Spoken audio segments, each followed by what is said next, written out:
What if I told you that the advice everyone's giving you about having just one signature course is actually keeping you broke? Today I'm answering a question from one of our listeners who's doing something most big name course creators would tell them is completely wrong, and why they might actually be onto something brilliant. Plus, I'll reveal the one question you need to ask yourself before you decide whether to bundle your courses or keep them separate. And that might be the strategy that completely changes the game for you. So stay tuned.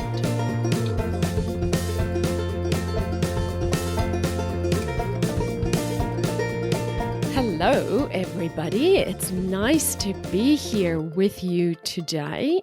I watched something on social media yesterday, or heard about it on a podcast and then watched it on social media, about Sam Altman, who is the CEO of OpenAI, partnering with someone else, I can't remember who, to start creating devices. They are saying that the devices that we currently use, like our laptops, our desktops, our computers, and our phones, are going to be obsolete quite soon, and they want to be in the devices game so that they can get ahead of making whatever the tool is that we use to interact with AI, like ChatGPT, Claude, whatever your favorite AI tool is.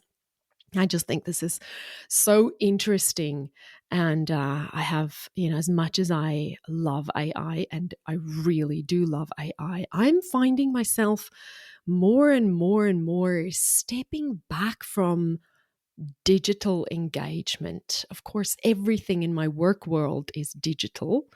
But I'm finding myself just craving, like even my Apple Watch, I'm considering going back to just an old school watch that doesn't beep and poke me and prod me and measure my steps and tell me if I've hit my, my steps goals for the day. Like, I'm just like, can we just have grass under our feet again for a little bit?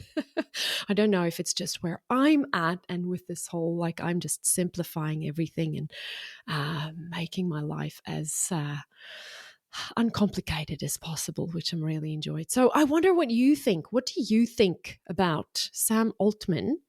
And so apparently this guy that he's partnering with was the product development guru at Apple. And he's the guy who developed the MacBook Pro, and he's the guy who developed the iPhone, I think. Now, look, I could have this totally wrong. I'm not a journalist, and I'm definitely not doing any research based on this. I just thought this is interesting because I was listening to a podcast about it this morning, and I thought, I wonder what those devices would look like. Some people say it might be like those Ray-Ban glasses that Meta's doing. I'm not sure if that's going anywhere. Or it might be something that we wear as a lapel that acts as a camera for wherever we go. Now, I do want to say that I think if we live in a world where everybody's walking around with a lapel camera, this introvert who already likes staying at home a lot is going to be at home all the time. Email me. I want to know what you think about this. Podcast at thelaunchlounge.com. And if you want to take it a step further, I want to know, how do you think course creators, online marketers, digital marketers like us, how do you think we will use devices that are built by these AI companies if it is a lapel, camera? I mean, I can see that there would be a lot of value in, you doing a speaking gig and having your lapel camera with you recording the audience. I can see that doing coaching sessions and all sorts of things, but aren't we already just doing that with Zoom? I don't know. I don't know where all this stuff is going. I am thoroughly enjoying everything I'm able to do for my own business and for our clients in the agency with AI. But sometimes it's quite entertaining sitting back and looking at this. And speaking of emailing me, I love hearing from a listener or listeners, or you. I love hearing from you. And today I'm going to answer a listener question, and I'm so excited. And I want to say a huge thank you to Anthony and Melinda Whitaker for sending in this question, for reaching out, for emailing me this, and for starting this very valuable conversation, because I think there's a lot you're going to hear. I have a lot to say about this topic. And I think this is a question, they've asked a question that I've actually heard a fair few times, and it is something that can be very confusing when you have gone through that phase where you've learned how to build your course, you've learned how to launch it, and then you've created a new course and you built that, you launched that, and then there you saw a new gap and you filled that gap with a new course. And now maybe you're finding yourself sort of around the six-figure mark, and you have this suite of products and you're not quite sure, should you combine them into one, or should you keep them separate? And should you then do 50 million live launches every year? How does that work? So let me read to you parts of the email that I got from Anthony. Anthony said, "Hey, Salome." So let me this is from Anthony and Melinda Whitaker of Grow My Salon Business. And you can see their business, check out their business. It is really cool at growmysalonbusiness.com. So Anthony said, "Hi, Salome. I've just had this urge to reach out to introduce myself and say hi. Melinda, my wife, and I listen to your podcast every week, and we thoroughly enjoy the expertise, wisdom, and authenticity you bring to the space." Thank you very much, Anthony. "Melinda got your Facebook ads course some time ago, and we both know that the single biggest challenge we have is a lack of traffic and sometimes confusing messaging." Well, Anthony, you and everybody else, so you are not alone. Regarding questions to cover on the podcast, here is one. The biggest challenge we have are that we have multiple courses, but they're all part of helping salon owners build better businesses. So we currently have a course on management, another course on money, and in September we'll launch a course on marketing, and in 2026, team and HR. Currently, they're all marketed separately, and each course is launched twice a year. But as of September, my plan is that they will all sit under one umbrella and give salon owners the option to purchase courses individually or save by purchasing the entire program. The challenge is having a cohesive message about who we are and what we do and how to market it without constantly launching. I think that one program with multiple courses is the right strategy. Am I on the right track? Thank you so much for that question. If you have felt the same way, or if you have a similar challenge in your business, email me, please, podcast@thelaunchlounge.com, and tell me about your multiple courses, and maybe tell me about the one umbrella you think they should fit into. Now, Anthony and I had actually had a little bit of back and forth on it, and he said something that I found interesting. He said, the big name course gurus, course mentors. I'm thinking, I have specifically heard James Wedmore say this in the past, but I also know that Jeff Walker says this too. And we know that Amy Porterfield talks about your signature course. Now, I've never heard Amy say you should only have one course, but I know Amy definitely teaches you to have a signature course. So let's assume that there's a trend, or there's definitely, it has been said by the big name leaders in the online courses space, that you should aim to have one course, one signature course or one big course, and have just focus on selling that one thing.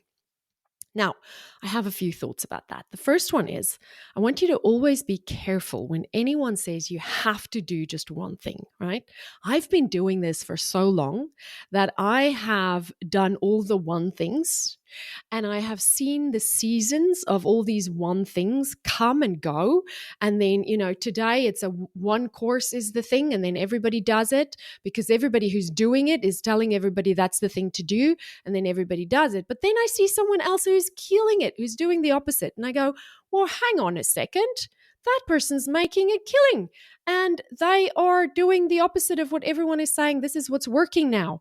And I guess it's just with maturity and with being in the space for so long, you kind of learn that, whenever someone says there's just one thing and this is the one thing that's working, I'm a little bit like, no, no, no. We're moving towards tactic ground. We're moving towards step by step ground, and there's nothing wrong with tactics.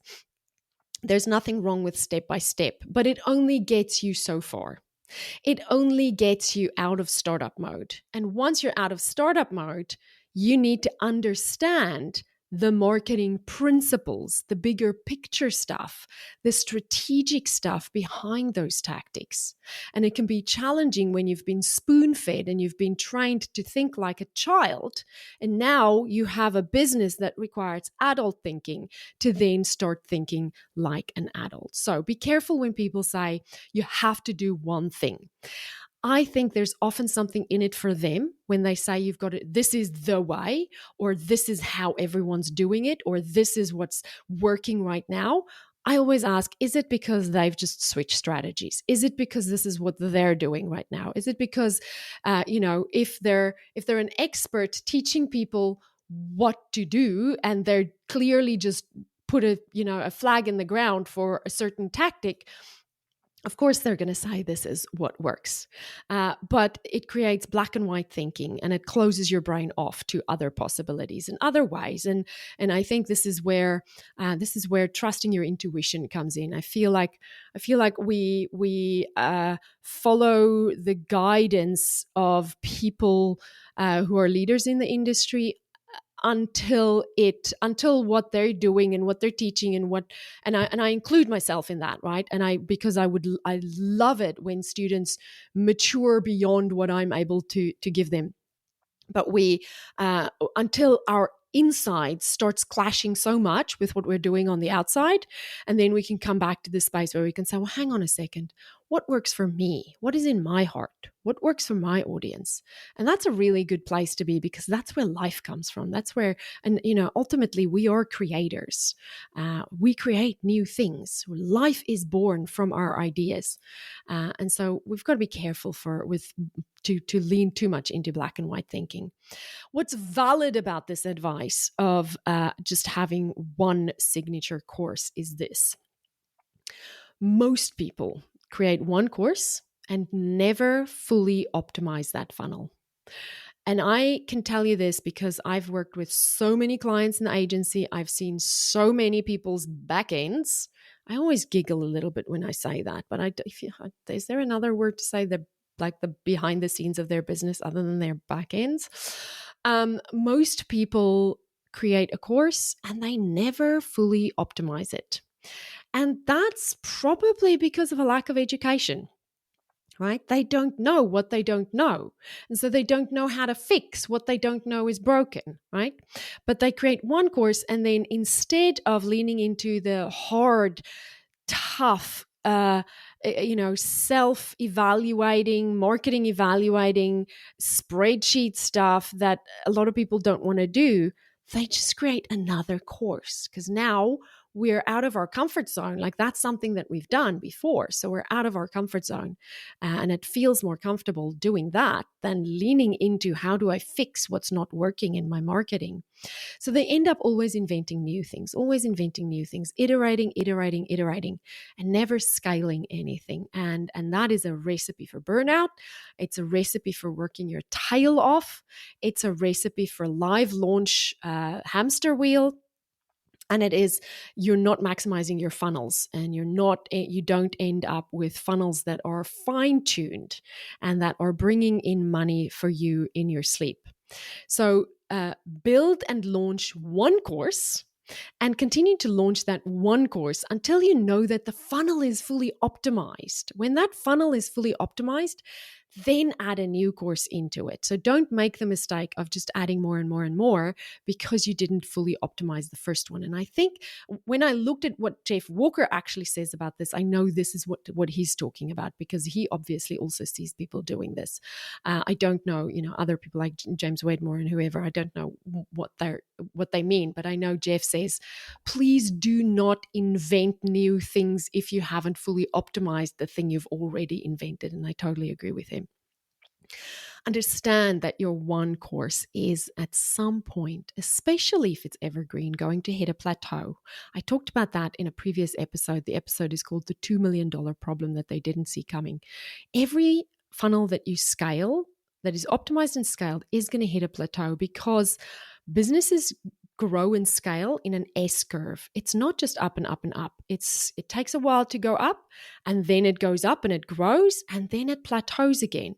And when people have funnels that are on evergreen and they're basically just pouring money into it, no energy, and they see the profit on that drop, they tend to panic. And that's when you should not panic. You shouldn't panic when your evergreen funnels are starting to hit a plateau. What you should be doing then is you should be adding upsells, downsells, cross-sells. That's when you add the mastermind. Okay, so point number one that I wanted to leave with you is always be careful when people say you have to do one thing. Number two, selling solutions to the problem is a good thing. But selling an identity that they want to become is even better. When you hear me talk about the Launch Lounge, you'll hear I often say, I'm going to help you build your freedom empire. That's my version of who we are around here, who we are aiming to be, who we want to become. When you think about a company like ClickFunnels, they have the Comma Club, right? And that in itself is an identity that people aim for, but they also, what do they call? Funnel builders or something. There's funnel hackers, there it is. So there's an identity around the collectiveness of what you offer. So your umbrella offer, like what Anthony was talking about, if he combines these courses into a salon business school, that umbrella speaks to the identity that they want to become, right? They want to become a certain kind of salon owner. And when you can connect that brand, that umbrella brand, to the identity that they can become, and you feed that identity through all of the smaller courses, then you can bundle your courses any way you want. Because now, course number one solves this immediate problem that you have on the way to becoming the person that you become when you're part of our environment. But once you've got problem A solved, then problem B is going to show up for you, right? So let me give you an example. You might have a marketing problem. You will have a marketing problem before you have a money management problem. Because you won't have a money management problem if you can't do marketing, because you won't have customers. There won't be money to manage, right? So there's a journey here. There's a customer journey in the problems that we solve. And I think there's this place where you can say, well, most customers are going to have these 5 or 6 problems, or 3 or 5, however many problems that they believe needs to be solved before they can become that identity, right? And so the way that you will position your courses then is each one of your courses is part of a puzzle that gets you one step closer to that identity. So you don't have to do one big launch and sell your entire system in one big launch. You can if you want to, but you don't have to. You can break it down into smaller bits and launch the smaller individual bits that speaks to people's immediate problems when they have that problem. And you can put that on a launch rotation. All right, so keep in mind that selling a solution to a problem is good, and smaller courses are often really good at solving specific business problems. But it's really great when you can bring your entire audience together under an identity that they want to become and what they want to aim for, and then have your courses be stepping stones towards achieving that identity. The third thing I want to share with you is the difference between selling marketing courses and selling lifestyle, crafts, art, and even some business courses, right? Because this is an important distinction to make. When you think about some of these big online course experts. Let's use Jeff Walker. Let's use James Wedmore. Let's use Amy Porterfield. I'm going to stick to those three because I've already started using them. And I've got a couple of other examples for you. But when we think about them, what they sell is they sell like almost like a turnkey solution to having a business, right? So that's a big problem that they solve. But when you're selling things like lifestyle, crafts, arts, and some specific business courses, then you can get you can build it more easily as different chunks, as different pieces. So a big marketing course like James Whitmore's course sells a dream, right? It sells that big dream that we were talking about in the previous part of this. A business that brings in money gives you freedom, right? And the step-by-step system that gets you an entire business of your own, that is selling a dream. That is a big problem that you're solving. So you require a big investment and you require a big launch and you require it all to be under one umbrella. But when it's lifestyle or hobby or smaller business problems that are more specific, and I'll give you an example now, then you can break it down into smaller bits. Here's my example. When you think about Jenna Kutcher's business, Jenna sells smaller business. She sells programs that solves smaller business problems, right? So as far as I know, she has a course that teaches you how to use Instagram.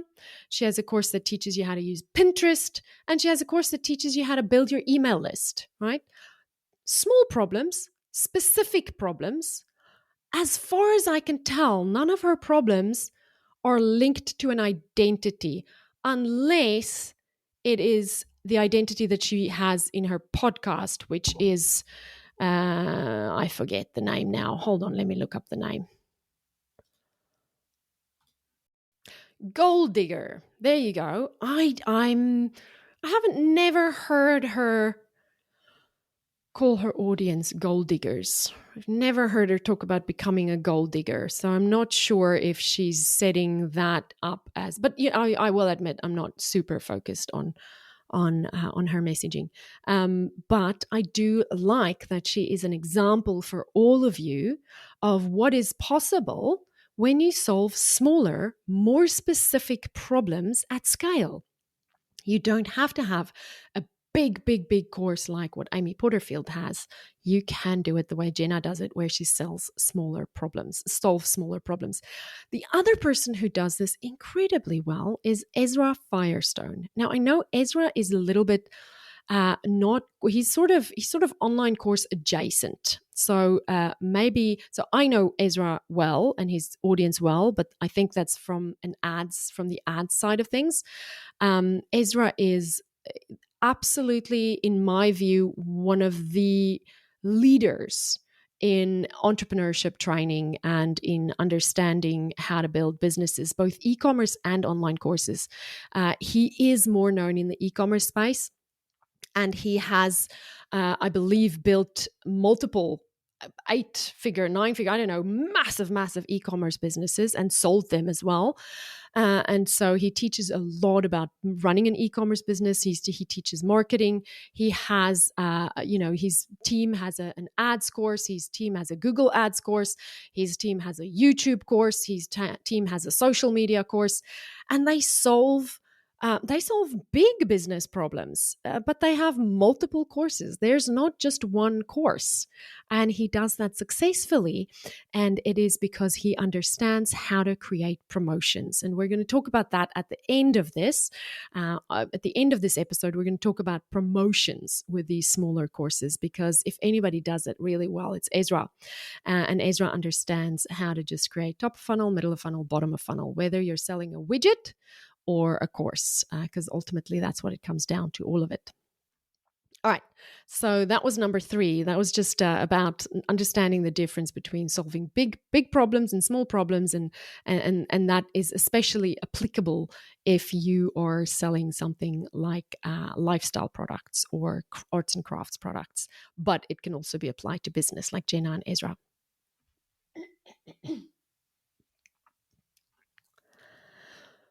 Now, number 4, the other thing that I want to say about this is that the live launch model heavily relies on selling one signature course. The live launch model comes to its beautiful, and I do say beautiful because I just freaking love watching live launches. The live launch model really works well when you're selling a big dream. But if you had to live launch 5 different courses each year with a webinar or a video series or something like that, you might die, right? And then deliver it live. You've got the 8 weeks leading up to the launch. You've got the 2 weeks of the launch, and then you've got 8 weeks of delivery. Like, honestly, you might die, seriously. So this live launch model was built for big signature courses. And that doesn't mean that doesn't mean that you can't use a live open cart model, but maybe webinars and video series and like the big Jeff Walker style launches, the big Amy Porterfield style launches. Those tend to be really well suited to big signature courses. Selling courses with lower price points that solve more specific problems don't need big live launches like that. If your price point is below $500, you don't need a webinar. What you do need is a promotion. And that's what I'm saying. You need a promotion. So selling smaller courses does require a slightly different approach to marketing. When you learn e-commerce marketing, it teaches you the foundational principle of top of funnel, middle of funnel, and bottom of funnel. And we don't talk about that much in the online courses space. But at the end of the day, that's very much what we're doing. If you think about it, bringing people into your email list, that's top of funnel. Inviting them to your webinar, that's middle of funnel. Selling to them, that's the bottom of the funnel, right? But those can be quite long funnels. They're very long because think about it. How long do you fill your list before you invite them to a webinar? And then you run your webinar for a week. You've got your cart open phase. It's weeks and weeks, right? Most e-commerce funnels run over 2-3 days. Like literally, you get an ad, sends you to a blog post. You read about reviews on a product. Maybe you buy, maybe you don't. You get a retargeting ad with a discount code. Bam, bam, bam. The sale's done within 48 hours, right? But when you think about doing top of funnel, middle of funnel, bottom of funnel, there's the principle of sending traffic to your site. Getting people's email addresses from pages that are specifically built to be about something that you're going to sell. So I would say, let's say I had a page where I did a case study about, someone's launch that we just ran ads to. That could be a really good page to send my top of funnel to. Once you're in there, I might say, give me your email list and I'll give you more case studies. And then when you download the case studies, I'll send you some more testimonials and invite you to apply to work with us in the agency. So that's top of funnel, middle of funnel, bottom of funnel. You can build those sorts of funnels very effectively without webinars, without video series, without any big live launches. But what I do want you to know is you are going to need a promotional calendar if you are going to sell smaller products more often without big live launches. All right. Number 5. If you are going to sell smaller products, I want you to understand that your ideal customer and their journey through your products is the key to knowing what to offer and when to offer it. So you might have courses that are parallel courses, right? They don't follow necessarily on each other. For example, Jenna has an Instagram program and she has a Pinterest program. Not everyone who takes the Instagram course necessarily goes for the Pinterest one, and the other way around, because having the problem of Instagram solved doesn't mean you've now created a problem of Pinterest. The two things are parallel. They sit next to each other. The same way a Google Ads course and a Facebook Ads course could sit next to each other. So if your courses are parallel courses, then you're just going to create a launch calendar and you're just going to go through it and build your funnels and make sure that you're pitching the right product to the right person after you've warmed them up, right? But when you have courses that are sequential courses, so courses that follow on each other, which is what Anthony has, right? So his customers first have a marketing problem. Once they solve their marketing problem, then they have a sales problem. Once they solve their sales problem, then they have a money management problem. There's a clear progression here and an advancement of the problems that he's solving. So I love to say we have high quality problems. And so, we start with the lowest quality problem, and then that opens up the next problem. That's a better quality problem, which opens up the next problem, which is a better quality problem. Managing money is a good quality problem because it means you have money. It means you've already solved the sales problem. You've already solved the marketing problem, right?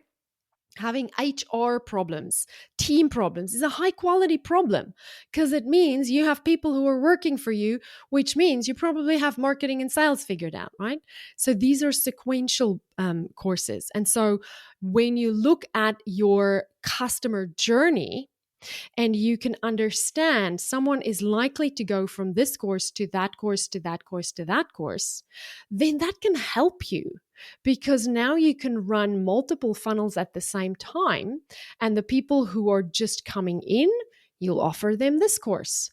And if that and most of them will buy that course, and then you can ascend them into the next funnel, and you can build these things. Once that's really optimized, you can build out a whole year worth of email funnels, just email funnels that just keeps putting people back into a new value sequence, top of funnel, brings them into a middle of funnel sequence and gets them in a bottom of funnel. And if they buy, then they go into the next funnel. And if they don't buy, then they go back into a different value sequence, right? So here's an example for you. You email everyone on your list with a long value-based email, right? Something that really adds value. And that takes them to a great blog post on your site where you add more value about the topic. That's top of funnel. Middle of funnel, everyone who clicked on the link to go to that blog post, as well as anyone who has visited that blog post in the last 30 days, gets an email series that promotes the course. And bottom of funnel, anyone who clicked on any of the emails from the middle of funnel campaign, or anyone who went to the sales page or the checkout page but didn't buy, then gets messages of urgency and scarcity to encourage them to buy. That's a very oversimplified funnel, but that is a funnel you can build quite easily in your email marketing. It's simple, but it works, right? So the answer is for you, Anthony and Melinda. And not every course creator needs to have one signature course. The type where you have a signature course with a membership in the back end and then a mastermind. It doesn't have to be like that. Just because some people's looks like that doesn't mean yours have to. But everyone should simplify their offers to solve one clear and specific pain point per offer. You can have multiple offers, and those offers can sit side by side, or they can follow from one pain point to the next. But everyone has to simplify, optimize, and scale their first launches before moving into more intricate funnels and launches. And everyone will do well when we all are marketing an identity that our ideal customer wants to buy into, and we can show them how we can solve. There's multiple different ways to get to that identity, right? But you have to know your customer.